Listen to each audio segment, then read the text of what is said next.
Ang kwentong ito ay hango sa totoong buhay.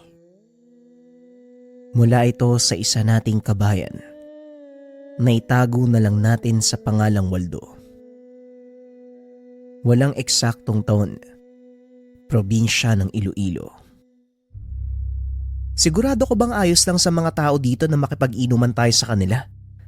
Mga dayo lang tayo dito eh. Wika ni Waldo. Ano ka ba, Waldo? Mga kaibigan ko sila.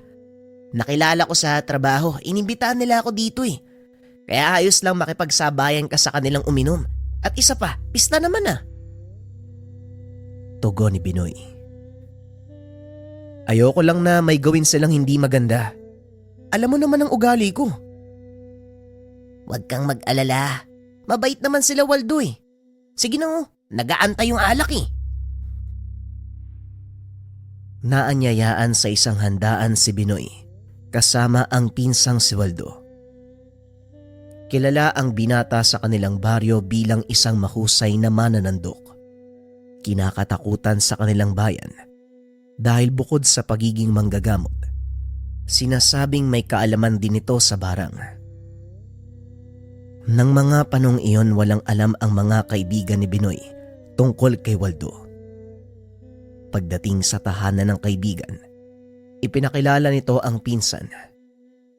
Nagsimula na ang inuman kaya medyo may tama na ang ilan sa kanila. Nakisama na lang sina Waldo.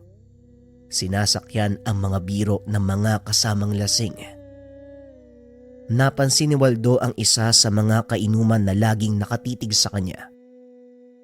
At dahil wala itong ginagawang masama, hindi na lang ito gaanong pinansin. Habang lumalalim ang gabi, unti-unting nag-iiba ang timpla ng lalaki. Nararamdaman ni Waldo na tila siya ang pinupunterya. Hanggang sa tahasan na siyang hinamon ng lalaki. O ikaw, totoo ba yung sinasabi ng pinsan mo na magaling ka daw na manggagamot?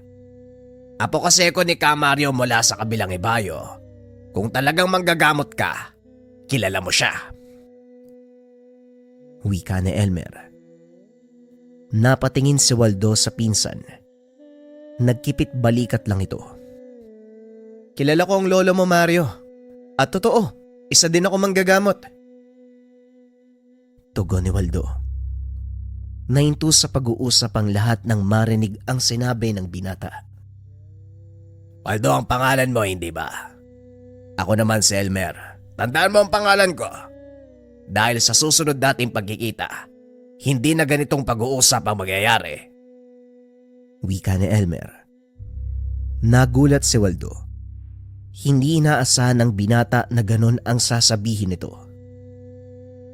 Oy Elmer, lasing ka na yata. Tama na nga yan. Ang mabuti pa umuwi ka na. Hindi na maganda ang lumalabas sa bibig mo eh. Binoy naman, gusto ko lang subukan kung totoo ang sinasabi mo. Gusto ko lang patunayan ang husay niya. Tugon ni Elmer. Hindi na nagsalita si Waldo. Alam nito na walang kahihinatnan ng usapan. Inaya na lang nito ang pinsan na umuwi. Binoy, ang mabuti pa umuwi na lang tayo.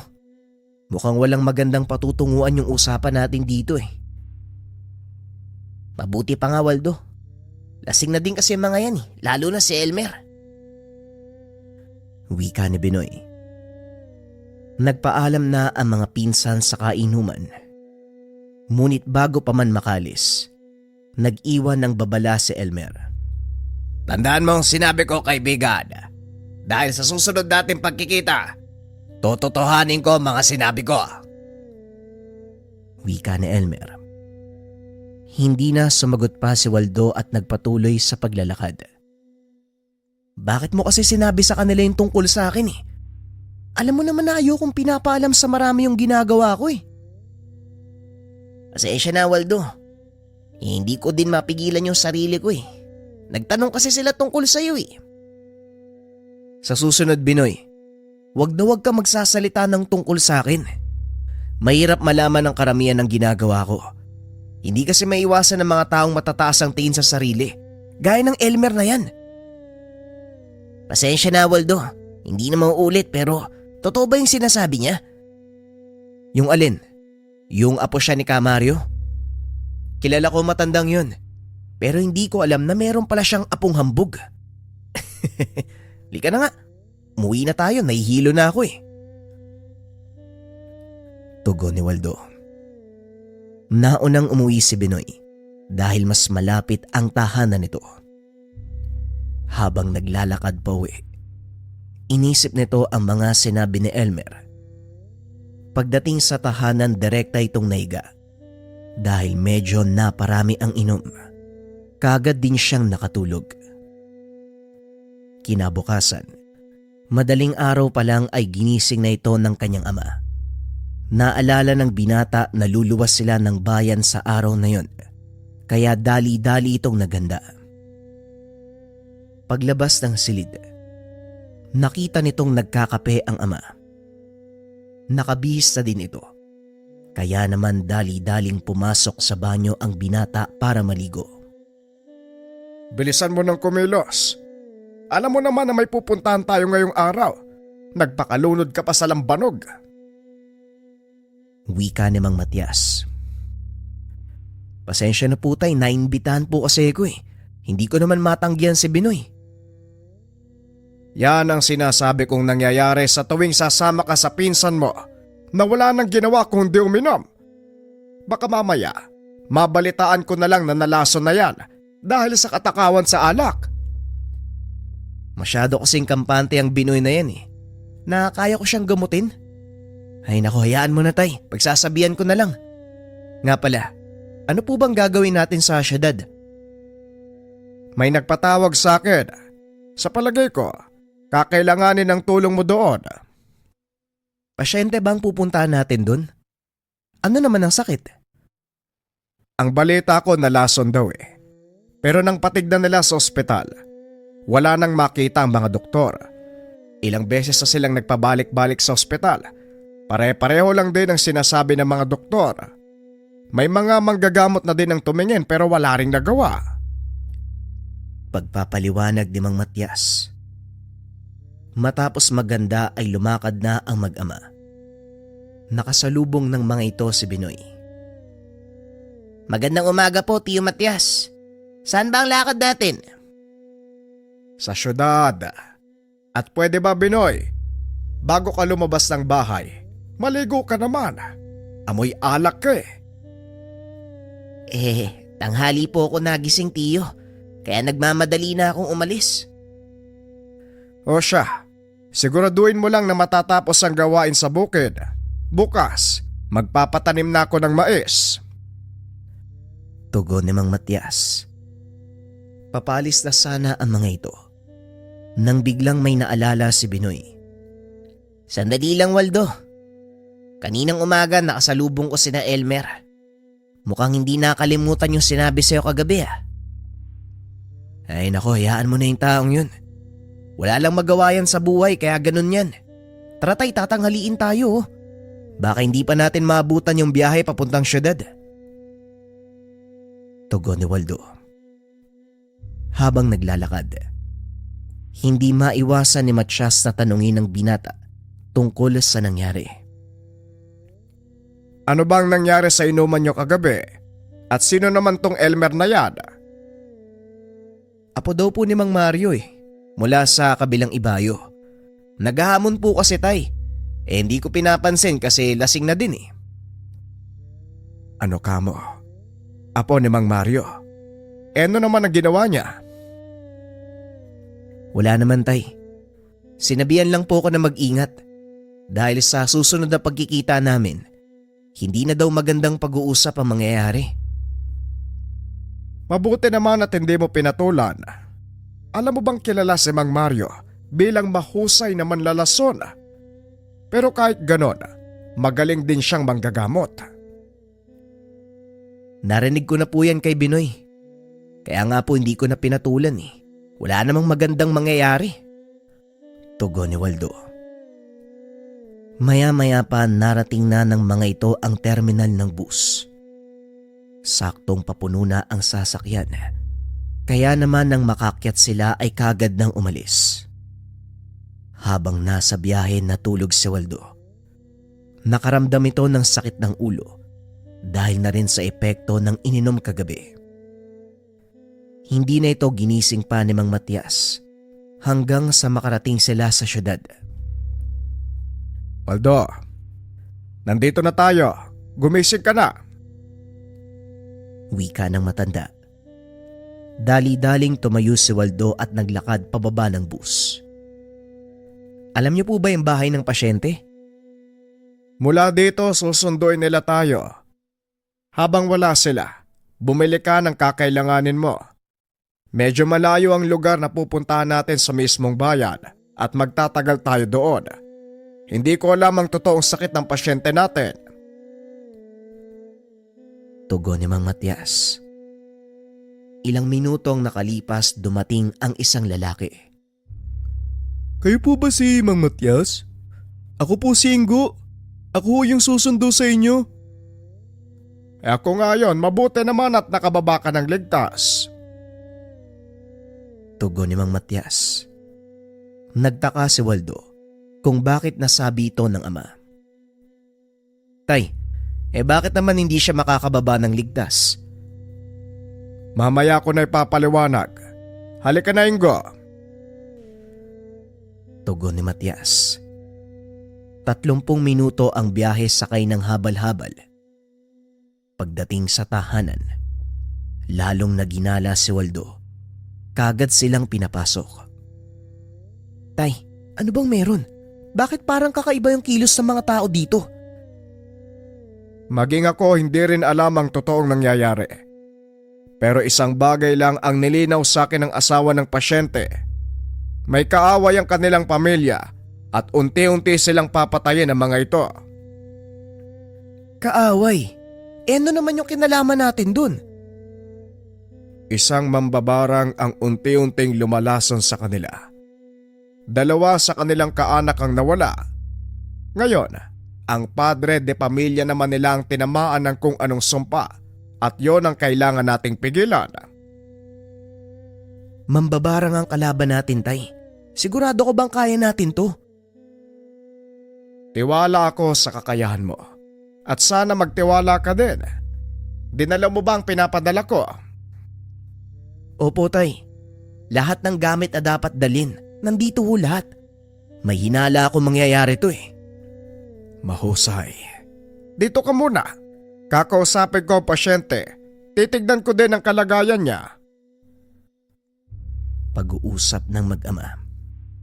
Pumasok sa silid si Mang Matias kung saan nakahiga ang pasyente. Nanatili naman sa sala ang binata habang inaantay na lumabas ang ama.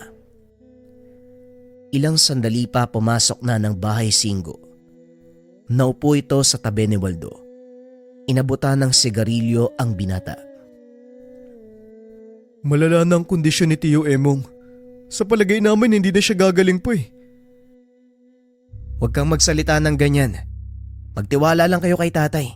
Siguradong may paraan pa para magamot yung sakit niya. Marami nang manggagamot ang tumingin sa kanya. Pero wala silang nagawa eh. Namatay pa din ang 2 kong pinsan. Hindi kita masisisi kung nawalan ka ng tiwala sa mamang gagamot. Pero ibahin mo ang kakayahan namin ni tatay. Sige na, mukhang kailangan na ako sa loob eh. Tugon ni Waldo. Naglakad ito papasok sa silid. Nakita ang kalagayan ng pasyente.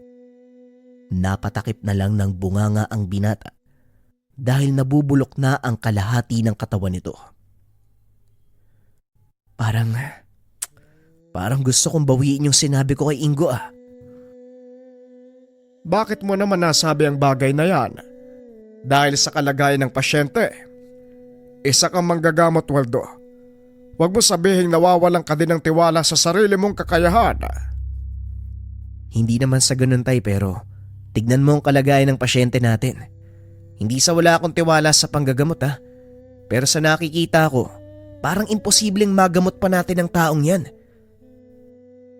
Gaya ng sinabi ko sa iyo, Waldo, magtiwala ka sa kakayahan mo.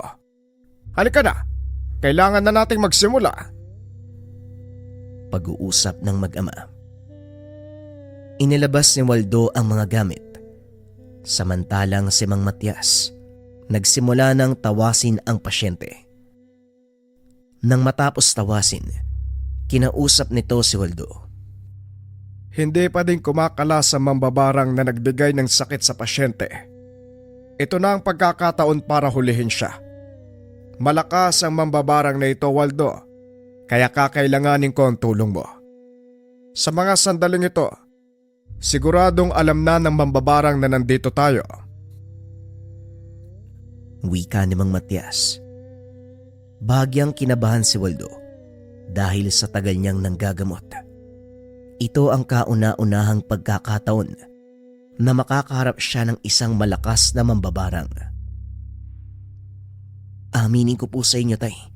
Ito yung unang pagkakataon na makakaengkwentro ko ng isang mambabarang. Sana ho kayanin ko. Huwag mong papairalin ng takot, Waldo, dahil ito lang ang lalong nagpapalakas sa mga kagaya nila. Sa oras na makaramdam sila ng takot mula sa iyo, gagamitin nila ito para tuluyan kang lamunin ng buo. Bahala na po, Tay. Tara, simulan na natin. Tugon ni Waldo.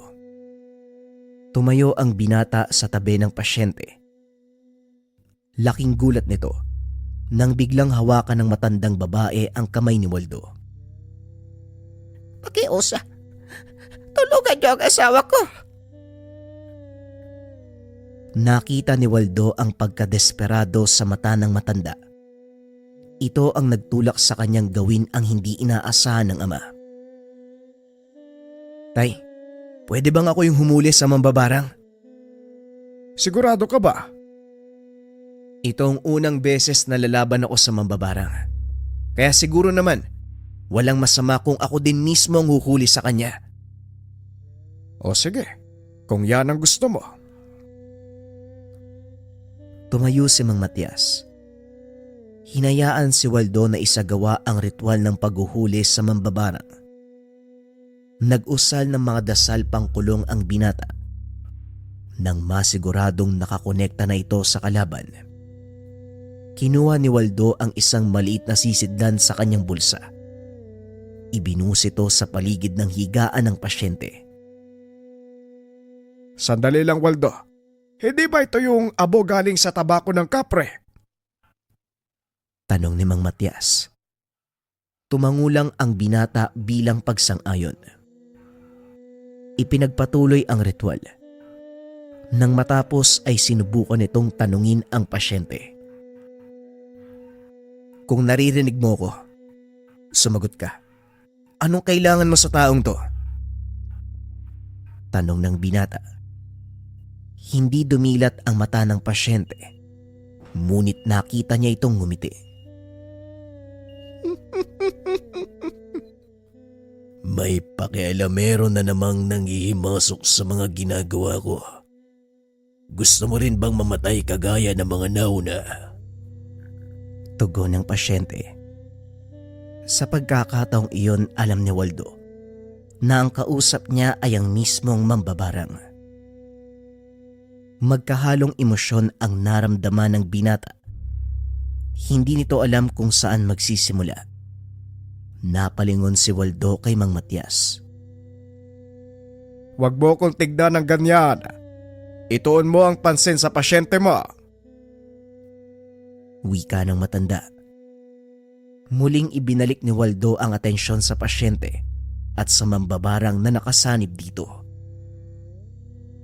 Anong kasalanan ng taong to sa'yo? At bakit mo inuunti-unti ang kanyang pamilya? Kasalanan? Marami. Hindi ko mabilang. Pero ang pinakamatindi, pinatay ng taong to ang anak ko. Pinatay? Sa paanong paraan? Tanong ni Waldo.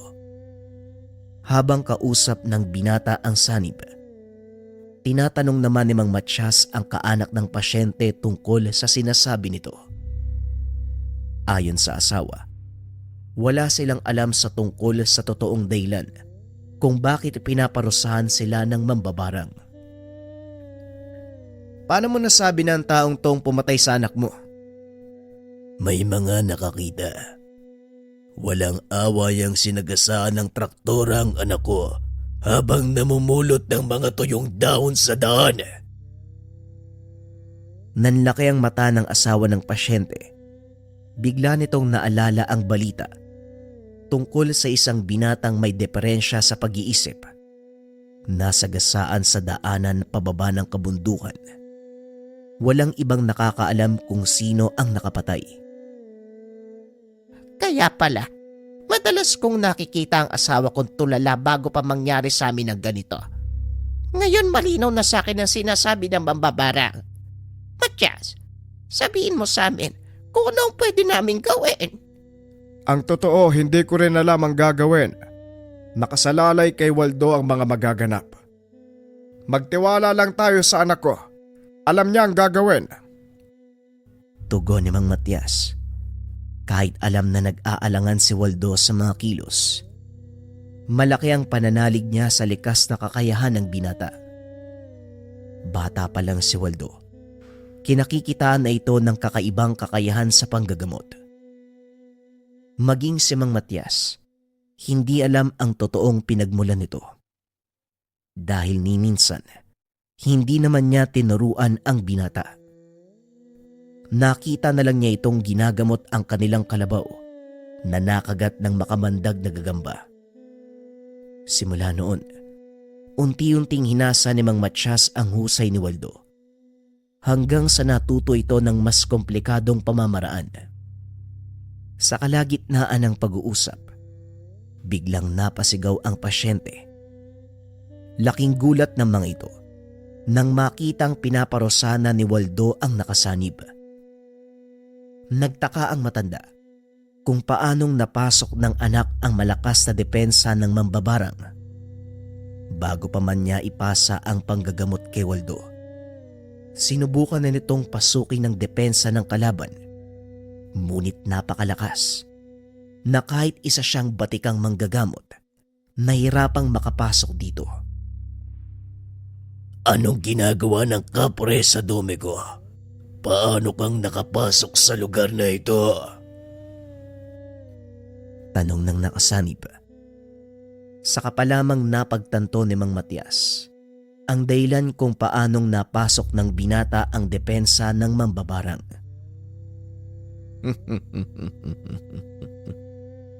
Ngayon alam ko na kung saan nanggagaling ang lakas mo, Waldo.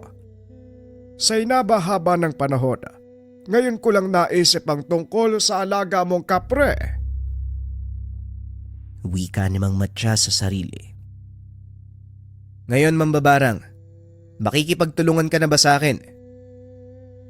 Pinatay ng taong ito ang anak ko. Anong gusto mong mangyari? Palampasin ko na lang ang kawalang hiyaan ng taong ito. Para sa akin, nararapat lang na parusahan ng kriminal na ito. Nauunawaan ko ang galit mo. Masakit ang mawala ng mahal sa buhay. Ngunit hindi mo kailangang ilagay ang batas sa kamay mo. Walang may dudulot na kabutihan ng paghihiganti. Tignan mo ang nangyayari. Sino ang lumalabas sa masama? Dahil sa mga taong kagaya ng pasyente mo, marami ang nagiging katulad ko. Hindi mo ko masisisi kung gawin ko man ito sa kanya. Hindi na natin may babalik pa ang mga nangyari. At alam mong mapapahamak ka lang sa oras na magmatigas ka. Kung nauunawaan mo ang sitwasyon, alam mong hindi ka sasantuin ng alaga ko. Pero hindi ko hahayaang umabot pa sa ganun. Bibigyan kita ng pagkakataon. Alisin mo ang sumpa sa pamilyang to. Hindi ako mangangako pero gagawin ko ang lahat para mabigyan ng hustisya ang pagkamatay ng anak mo. Iba ka sa mga manggagamot na nakalaban ko. Masasabi kong mabuti kang tao.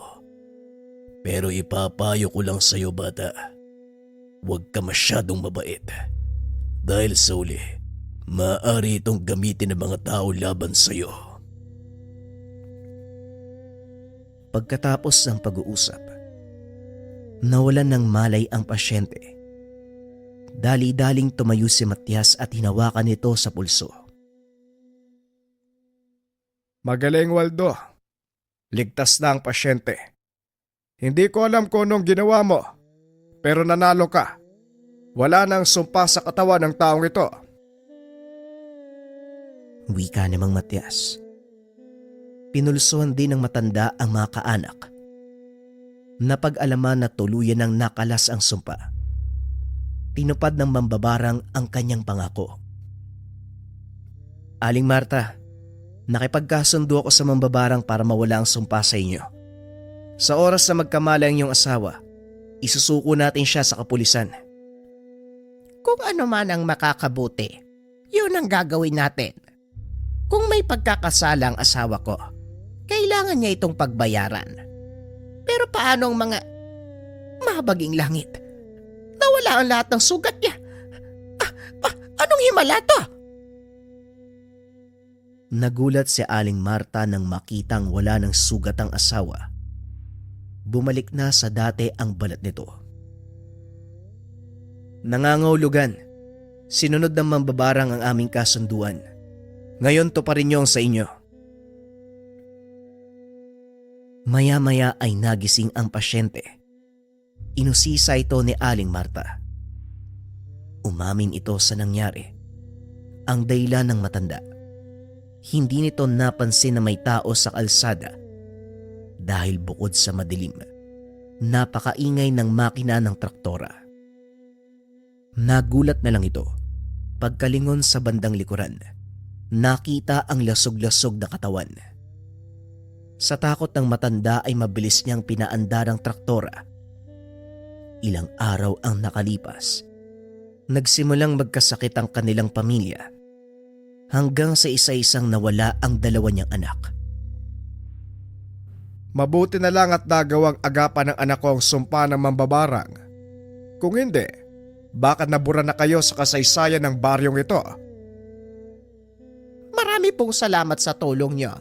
Ay siguro kung hindi kami lumapit, malamang wala na rin ang asawa ko. Hindi kami dapat mong pasalamatan kung hindi ang Diyos. Kalooban niyang iligtas ang buhay ng asawa mo. Kaya nangyari ang lahat ng ito. Magsilbi sanang aral sa inyo ang kaganapan. Hindi na kami magtatagal. Gagabihin kami sa biyahe. Akala ko ba magtatagal pa tayo dito, Tay? Yun din ang akala ko. Pero nagawa mong tapusin ang gamutan sa loob lamang ng ilang oras. Kaya wala na tayong dahilan para manatili. Pag-uusap ng mag-ama. Hindi na sila pinigilan ni Aling Marta. Inihatid sila ni Ingo papunta sa terminal. Maraming salamat sa inyo ha.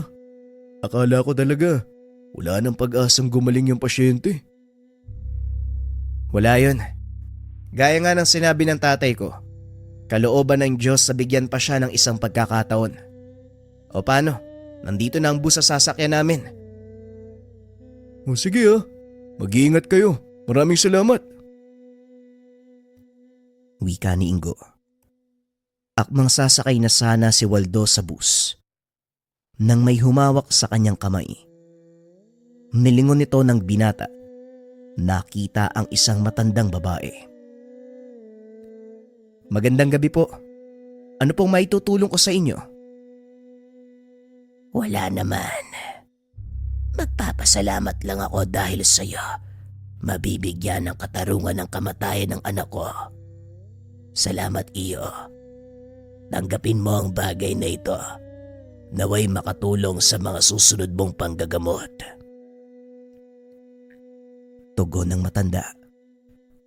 Saka pa lamang nalaman ni Waldo na ang matandang iyon walang iba kung hindi ang mambabarang na nakainkwentro. Wala pong anuman. Ginawa ko lang ang nararapat. Pasensya na din po kayo ha. Kinakailangan ko pang gumamit ng dahas. Nauunawaan ko. O siya, hindi na kita aabalahin pa. Baka maiwanan ka ng bus. Ingatan mo ang talisman na yan.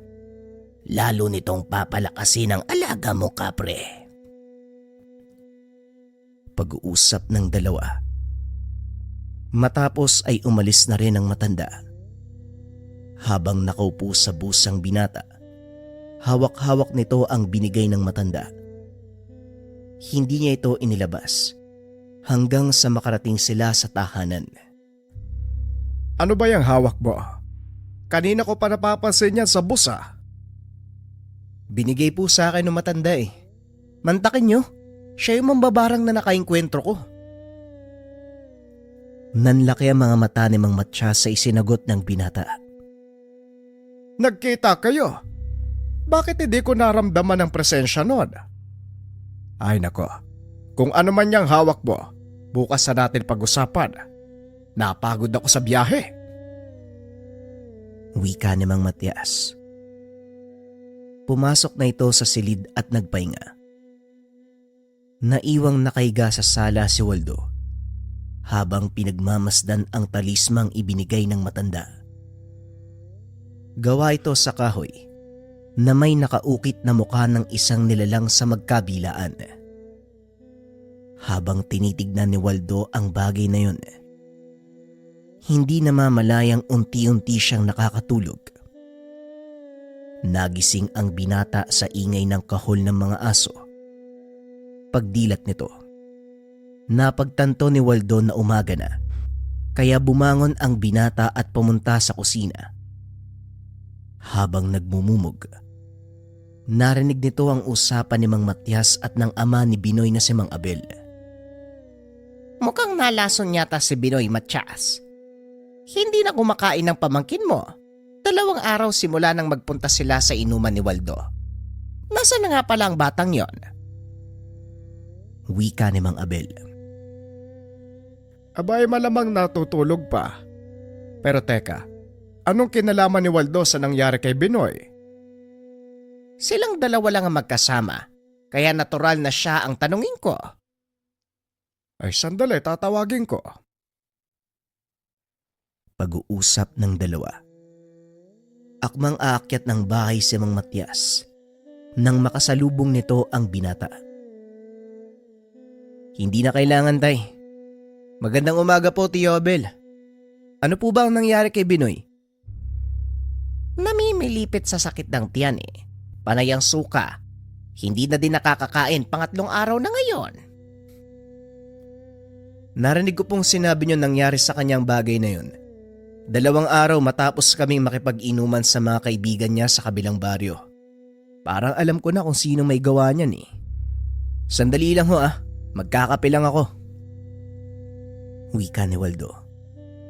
Pumasok ito sa tahanan upang magtimpla ng kape. Pinatuloy ni Mang Matyas si Mang Abel upang makapag-usap ng maayos. Pagbalik ni Waldo, may dala itong 3 tasa ng kape. Naupo ito sa harapan ng tiyuhin at pinaliwanag ang nangyari. Nabanggit nga sa akin ni Binoy na kinursunadahan ka daw ni Elmer, apo ni Mang Mario. Yon ang kwento ni Binoy. Totoo ba yun, Waldo?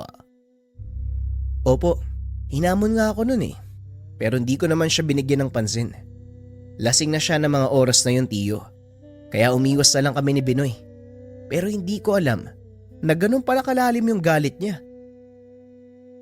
Sa palagay ko hindi galit ang dahilan, Waldo, kundi pagpapakitang gilas. Gusto niyang subukan ng kakayahan mo bilang manggagamot. At dahil hindi kanya kayang abutin, si Binoy ang ginawa niyang daan. Alam niyang hindi mo matitiis ang pinsan mo. Kung talagang determinado siya, pues pagbibigyan ko ang taong yun. Sana lang hindi niya pagsisiyan na ako pa yung kinalaban niya. Malakas na manggagamot ang lolo niyang si Mario, kaya mag-iingat ka, Waldo. Hindi tutunganga ang matandang yon sa oras na maagrabyado ang apo niya. Alam ko po, tay. Nasabi na sa akin ni Binoy ang tungkol dyan. Pero kilala niyo po ako eh. Wala akong ginawang masama sa kanila, lalong-lalo na si Binoy. Ramdam ni Mang Matyas ang galit sa boses ng anak. Alam din ng matanda. Wala siyang magagawa sa oras na nasa ganitong antas ang emosyon ng anak. Gawin mo ang nararapat, ngunit mag-iingat ka. Dahil hindi basta-basta ang kakaharapin mo kung sakali. Wika ni Mang Matyas. Matapos ang pag-uusap, pinuntahan ng binata ang pinsan. Nakita nito ang kalagayan ni Binoy. Namumutla at halos hindi na maikilos ang katawan. Nakita niya itong nagsusuka. Anong ginawa nila sa'yo, Binoy? Sabihin mo sa akin. Napuruan yata ako ng lason ni Elmer. Waldo, ayoko pang mamatay. Pakiusap, tulungan mo ko. Kaya nga ako nandito Dahil gusto kong turuan ng leksyon yung Elmer na yan. Nagkamali siya ng binangga. Ginamot ng binata ang pinsan. Nang masiguradong ligtas na ito, hinanap niya si Elmer sa bayan. Madalas ito sa mga tindahan ng alak, umiinom at malamang naghahanap ng mabibiktima.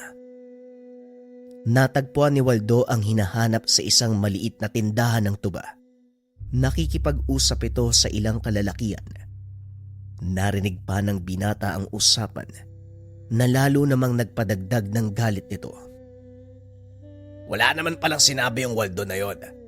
Ewan ko ba kung bakit siya kinikilalang magaling sa bayan natin. Di hamak namang mas magaling sa kanya ang Lolo Mario ko.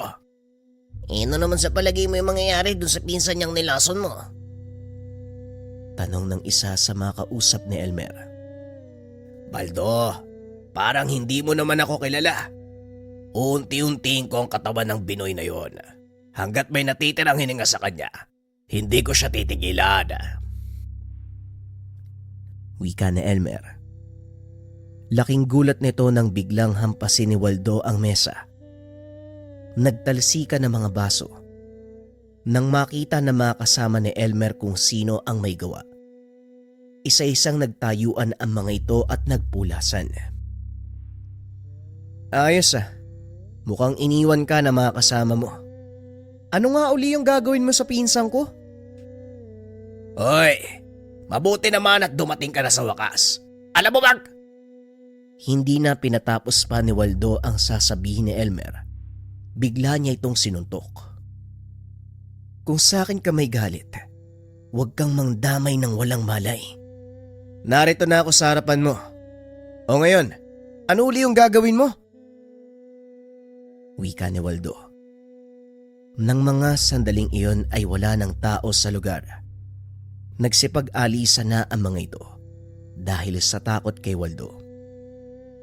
Alam nila ang ugali ng binata. Sa oras na magalit ito, walang sino man ang makakapigil sa kanya. Marahang tumayo si Elmer at nagsalita. Alam mo ba kung ano ang kapalit ng ginawa mo? Buhay ng pinsan mo. Habang nag-uusap tayo, sigurado kong Magaling na si Binoy. Hindi mo na siya kayang saktan pag gamit ang kakayahan mo. Kaya huwag ka nang magsayang ng oras. Hindi naman ako ang gagawa nun. Kung hindi si Lolo Mario. Oo nga pala, yung tungkol doon. Maya-maya lang pupunta na yung mga taga-punerarya sa tahanan ng Lolo Mario mo para kunin yung bangkay niya. Kaya kung ako sa'yo, uwi na ako. Baka sakaling maabutan ko pang buhay yung matandang pinagmamalaki mo. Nagulat si Elmer sa sinabi ni Waldo. Dumampot ito ng bote at binato ang binata. Sabay takbo palabas ng tubaan. Hindi pa tayo tapos. Babalikan kita sa oras na may mangyaring masama sa Lolo Mario ko. Ubusin ko ang lahi mo. O siya, sige. Antayin kita. Tugon ni Waldo. Matapos ang kaganapan, mabilis itong bumalik sa tahanan nila Binoy. Gising na ang pinsan, kaya naman nagawa nitong ikwento ang buong pangyayari. Talagang napakayabang ng tao na yun, ano? Pero anong ginawa mo? Paano mong nakalas yung sumpa sa akin? Nakalimutan mo yata. May makapangyarihan akong alaga, Binoy. Sila ang kumikilos para sa akin. At ngayon, siguradong pinaglalamayan na si Tandang Mario. Mabuti naman kung ganun. Kasi yung matandang yun, konsentidor. Pwes, nagkamali sila ng binangga. Nananahimik tayo Wala silang karapatang guluhin ng bagay na yun.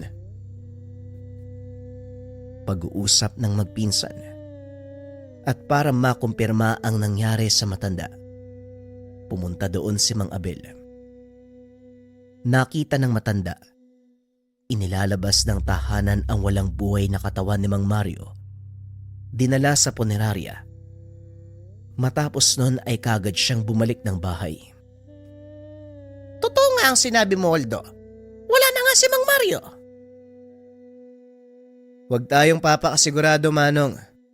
Dahil malakas pa rin ang matandang yon. At siguradong iniwanan niya kay Elmer ang kakayahan o sapilitan niya itong kinuha. Hindi ba delikado yun? Sa oras sa sapilitan mong kunin ang kakayahan ng isang mamamatay na manggagamot, maaaring mawala sa sarili ang taong kukuha nun. Tama ka. At yan ang dapat nating pagandaan. Maaaring mamaya lang sumugod na dito ang Elmer na yon. Sabihin niyo si tatay, alam niya na kung anong gagawin. Ako nang bahala dito. Pag-uusap ng tatlo. Mabilis na lumakad si Mang Abel upang balaan si Mang Matias. Ngunit nang pabalik na ito ng tahanan, hindi nito inaasahang makakasalubong sa daan si Elmer. Galit na galit ito. Walang pagdadalawang isip na sinugod ang matanda. Naiwang nakahandusay sa lupa si Mang Abel. Nagpatuloy naman sa paglalakad si Elmer. Samantala sa tahanan nila Binoy, nagtataka si Waldo dahil hindi pa nakakabalik ang Shuin. Bakit kaya hindi pa nakakabalik si Tio Abel? Nako, baka hindi pinayagan ni Tio Matias. Alam mo naman yun, di ba? Masyadong maalalahanin sa kapatid. Siguro nga. Pero masama talaga ang kutob ko eh. Pag-uusap ng dalawa. Maya-maya may kumatok sa kanilang tahanan. Binuksan ito ni Waldo. Laking gulat nang makitang akay-akay ng isang lalaki si Mang Abel. Nakita ko nakandusay sa daan ng tatay mo, Binoy. Mukhang nasobran yata ng inom. Tumama ang ulo sa bato. Maraming salamat po, Mano. Sige po, kami na po ang bahala kay tatay. Tugon ni Bidoy. Matapos iga, nagpaalam na din ang lalaki. Hindi aksidente ang nangyari, Binoy.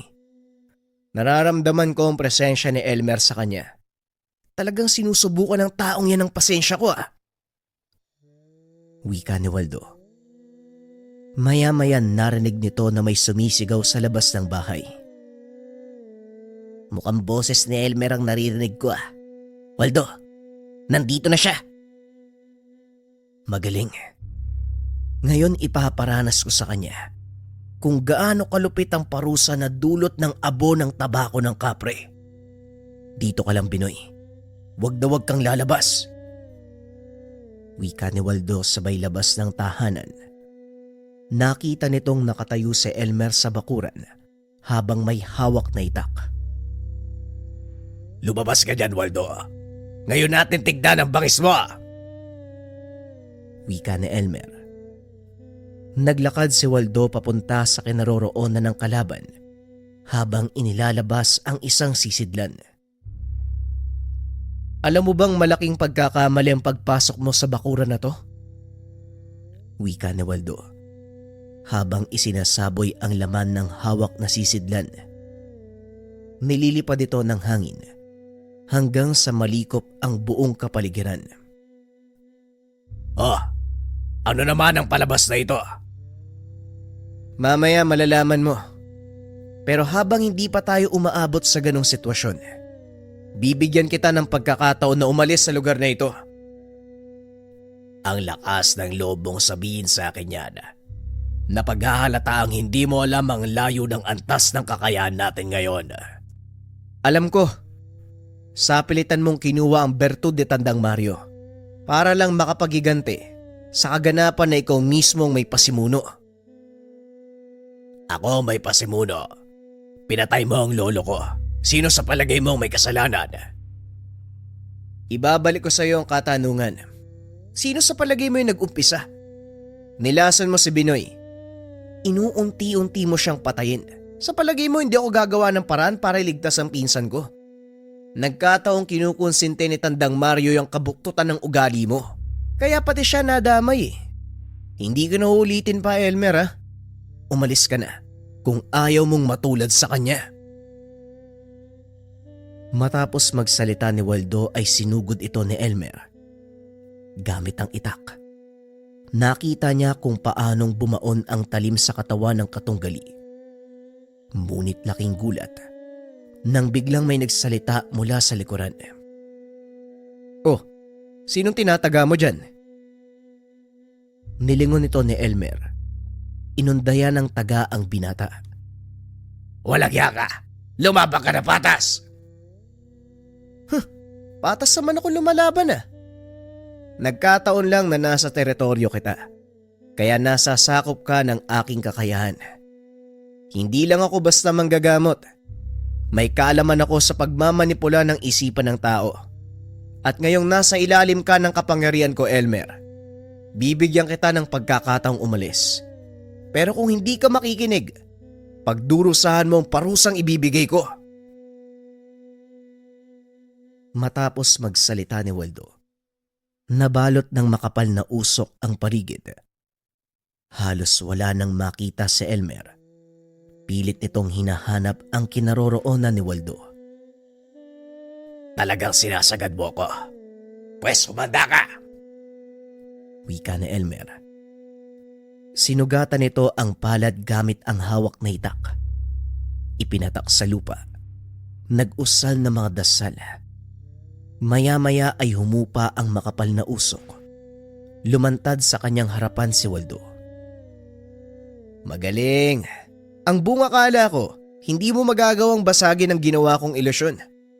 May ibubuga ka pala ah. Apo ko ni Tandang Mario. At ngayon taglay ko ang kanyang kakayahan. Kaya wag mo kong kakausapin na parang isang paslit. Wika ni Elmer sabay sugod. Sinalubong naman ito ni Waldo. Muling nagsaboy ng pulbos sa paligid. Sa pagkakataong iyon naramdaman ni Elmer ang pamamanhid ng katawan.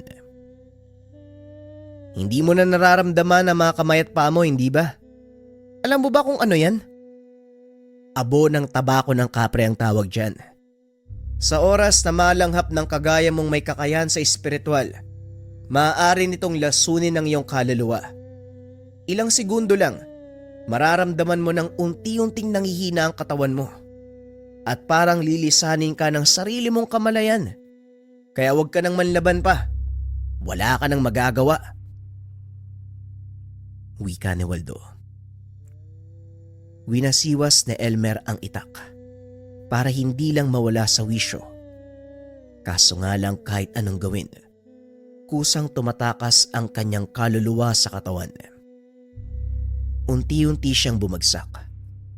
Nabitawan nito ang itak. Humupa ang makapal na usok hanggang sa magliwanag ang kapaligiran dahil sa sinag ng buwan. Habang nakatiyaya, napagtanto ni Elmer na wala siyang laban kay Waldo. Sinayang mo ang kakayahang taglay ng iyong lolo Mario. Kung sa kabutihan mo sana ginamit yan, marami ka pang natulungan. Pero huli na ang lahat para sa iyo, Elmer. Dahil nilamon ka ng galit, pati na rin ang paghiganti. Hindi na babagay sa iyo ang ganitong uri ng kakayahan. Hindi ka nababagay na mabuhay sa mundong to. Wika ni Waldo. Nagmulat ng mata si Elmer. Nakita ang 4 na kapreng nakapaikot sa kanya. Naaninag din ito ang suot na talisman ni Waldo. Ngayon nauunawaan ko na kung bakit napakalakas mo. Tama ka. Mali ako ng taong binangga. Pero huli na para pagsisihan ko ang lahat. Hindi ko matatanggap ang kabiguang ito. Kaya ako mismo ang kikitil sa sarili kong buhay. Wika ni Elmer. Sabay saksak sa sarili gamit ang natitirang lakas. Hindi yon ang balak gawin ni Waldo. Ngunit huli na dahil kusa nitong kinitil ang sarili. Matapos ang labang na yun, Nagpasalamat ang binata sa alagang kapre na naging katuwang sa pakikipaglaban. Maraming salamat sa tulong mga kaibigan. Kahit kailan talaga maaasahan kayo. Tawagin mo lang kami sa oras na kakailanganin mo ng tulong. Darating kami ng walang pag-aalinlangan, Waldo. Tugon ng isa sa mga kapre. Matapos ay nagpaalam na ang mga ito. Bumalik sa loob ng tahanan ng binata. Laking pasasalamat dahil nagkamalay na si Mang Abel. Paano ko nakauwi? Ang huling tatandaan ko, naglalakad ako tapos may pumalo sa akin. Wala ka nang dapat alalahanin, Tiyo. Tapos na ang laban. Tugon ni Waldo. Tumingin sa labas ng bintana si Mang Abel. Nakita ang walang buhay na katawan ni Elmer. Mabaging langit. Kawawa naman ang binatang yan. Pinalaki sa maling asal. Ni hindi man lang tinuruan ng tama. Wika ni Mang Abel. Maya-maya natanaw ng mga ito si Mang Matias. Papasok ito ng bakuran. Anong nangyari sa taong yon? Sinong may gawa nun sa kanya? Nagpakamatay si Elmer dahil sa kahihiyantay. Hindi matanggap ng taong yan ang pagkatalo. Pati na rin yung kahiyan sa ginawa niya. Ang kagandahan lang dahil bago siya mamatay, pinagsisiyan niya ang lahat ng ginawa niya. Mabuti naman kung ganon. Kailangan nating ipaalam sa kanyang pamilya ang nangyari.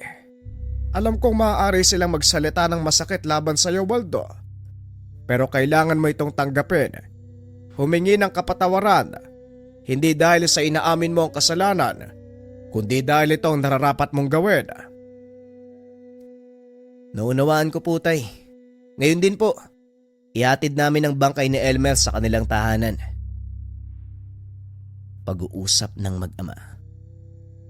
Ikinarga ng binata ang katawan ni Elmer sa karosa. Dinala pa uwi sa kanilang tahanan. Nakita ng mga kaanak nito ang kalagayan ng binata. Wala na silang nagawa kung hindi ang umiyak. Sinalubong ng isang babayang karosa habang nakaunat ang kamay. Anong nangyari sa kawawa kong apo? Sinong may gawa nito sa kanya? Ginawa ko lang ho nararapat. Alam ko masakit ang pangyayaring ito para sa'yo. Ngunit alam ko din na bawat kasalanan sa mundong ito may kabayaran. Ngayon kung nagagalit kayo sa akin, wala akong magagawa. Alam mo ba ang pinasok mo, binata? Nasa loob ka ng teritoryo ng aming pamilya. Kaya ka naming patayin dito mismo sa kinakatayuan mo. Hindi na nagsalita ang binata. Naglabasan mula sa paligid ang 4 na kapreng gabay. Napatras ang mga tao sa lugar. Hindi ko may papangakong hindi kikilos sa mga kaibigan ko sa oras na galawin niyo ako. Kaya kung ako sa inyo, pag-iisipan kong mabuti ang susunod kong galaw. Mga kapre. Mga kasama. Hindi natin kakayanin ang binatang to. Sa ngayon aatras tayo. Pero asahan mong sa susunod nating pagkikita, hindi tayo mag-uusap ng ganito. Alam ko na kung kanino nagbana si Elmer. Ganyan din yung sinabi niya eh. Tignan niyo kung ano nangyari sa kanya. Kung gusto niyo matulad kay Elmer, walang problema. Sabay-sabay na nagbuga ng usok ang kapre. Nabalot ng makapal na hamog ang paligid. Isinaboy ni Waldo ang natitirang abo sa hangin.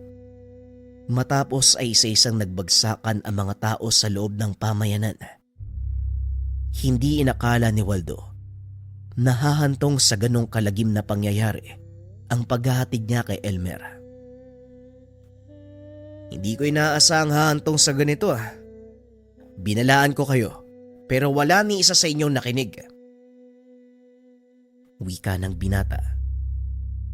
Inubos nito ang isang buong angkan ng mga manlalason.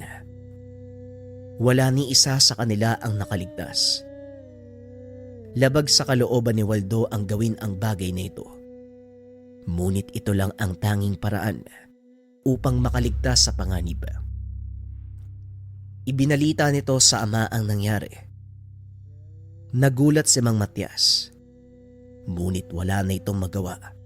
Niligtas lamang ni Waldo ang kanyang sarili, kasama ng kanyang gabay, kasama ng abo, ng tabako ng kapre. Mahilig ka bang mag-travel o palagi kang wala sa bahay? Pero natatakot ka sa lason, kulam, barang o gayuma? Eto, habak nila ng keychain, bakos de gera, proteksyon at pampaswerte sa bawat paglalakbay. Ang habak nila na keychain, isang makapangyarihang proteksyon na maaaring dalhin kahit saan. Nagsisilbi itong pananggalang laban sa laso ng tao, elemento, nilalang, at nagbibigay proteksyon laban sa palipad hangin, usog, tigalpo, at iba pang masasamang espiritu. Kilala din ito sa Rebuelta, kung saan ibinabalik nito ang sumpa o mala sa pinagmulan.